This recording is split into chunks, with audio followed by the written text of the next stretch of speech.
welcome to Pop Along RC, the RC car channel dedicated to RC car racing. And we've got a little bit of a treat, a little bit of a sneak peek, you might say.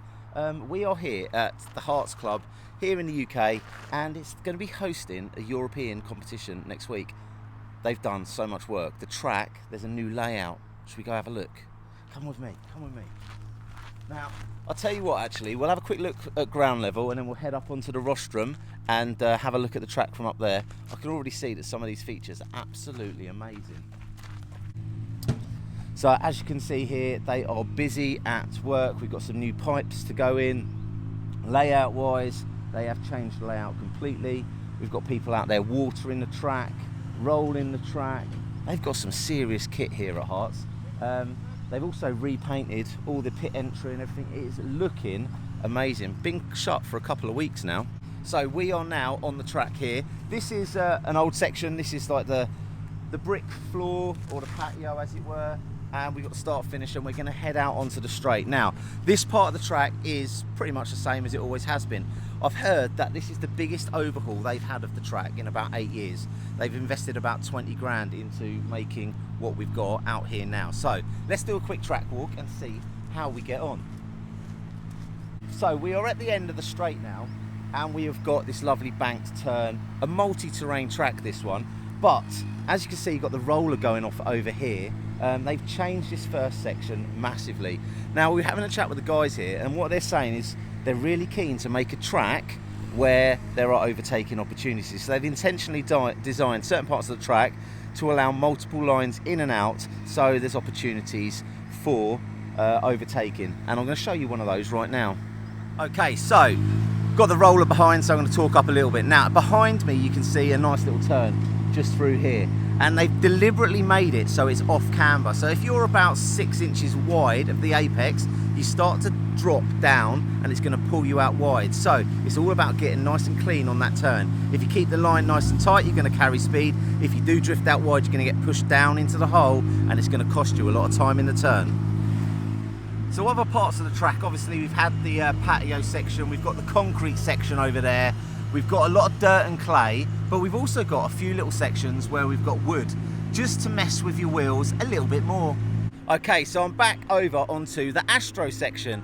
I say Astro section, most of this section is actually spent in the air, because as we come out of this turn here, we've got a small roller, and then we come into this feature here, where you blip the throttle and you're going to make a double. Now this double probably looks about 5 or 6 meters to the landing, then you've got a small roller into another patio section. So again, we've come off of this Astro section here and we're back on to the old patio section.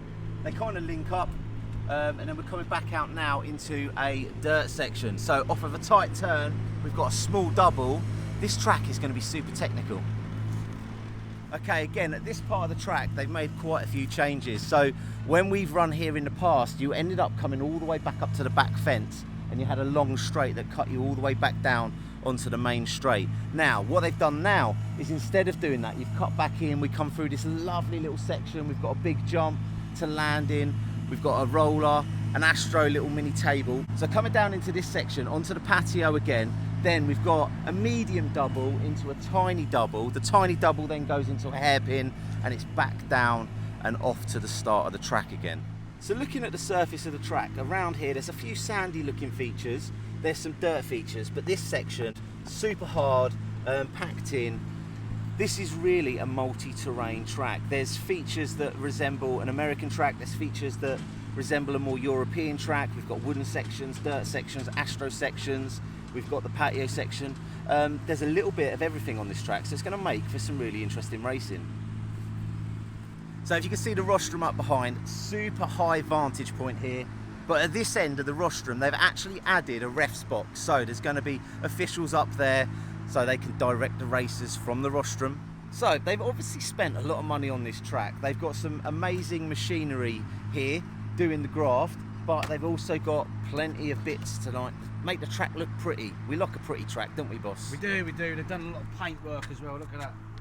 Very nice too.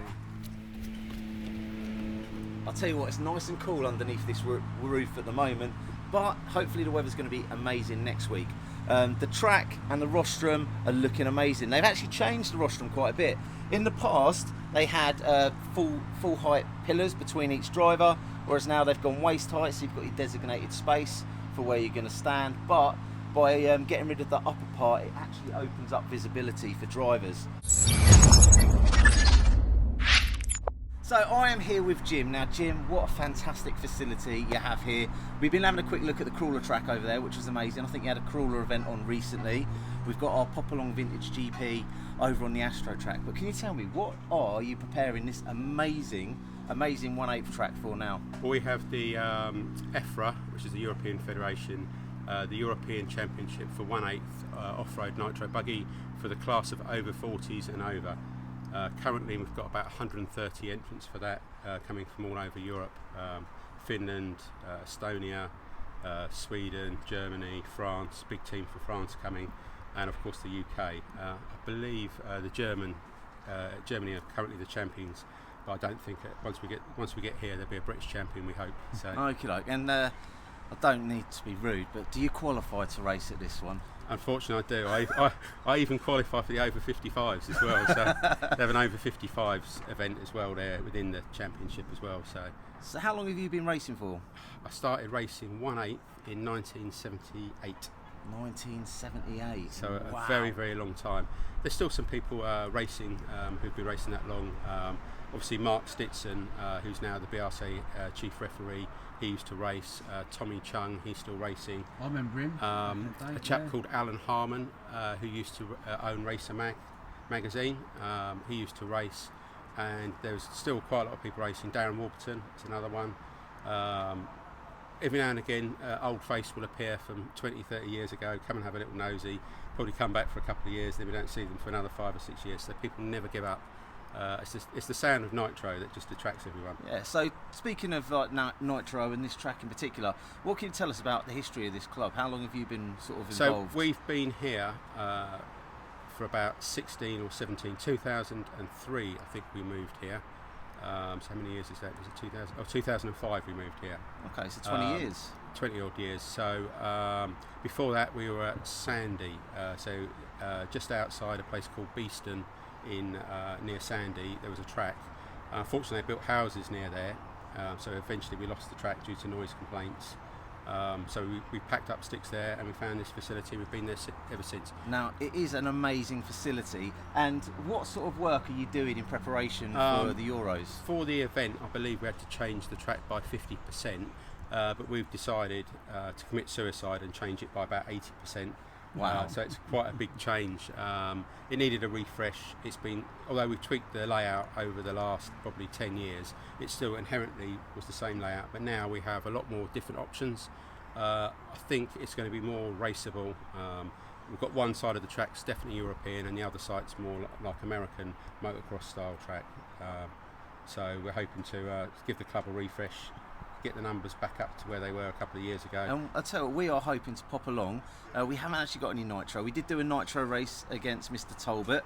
I think it was a couple of years ago now, but I think we're looking at getting into some eBuggy racing very, very soon, running on this track. So hopefully if we pop along you could lend us a hand and sort of we can definitely get do us that. up and running. I think we have a round of the eBuggy Nationals in September, so I'll have to check the calendar. I mean that'd be a good thing to book in. They'll probably have 40 or 50 eBuggies and probably 20 or 30 truggies at that as well. So what format do they run for an eBuggy? It's a 5 or 6 minute qualifier. I think there's 2 rounds of practice, 3 or 4 rounds of heats with the best 2 to count, and then it's I think it's a 2-leg 10-minute race. Wow. With bump ups, I believe. That sounds like fun. So that is definitely something I'm interested in getting involved with, so hopefully we can bring some 1/8 racing to the channel very soon. But thanks for talking to us today. I don't want to take away your time because I know you've got so much to get done in preparation for next week. We will be popping along hopefully to get some coverage of the event, so if you like, subscribe and do all that jazz, you can see our journey into 1/8 buggy racing.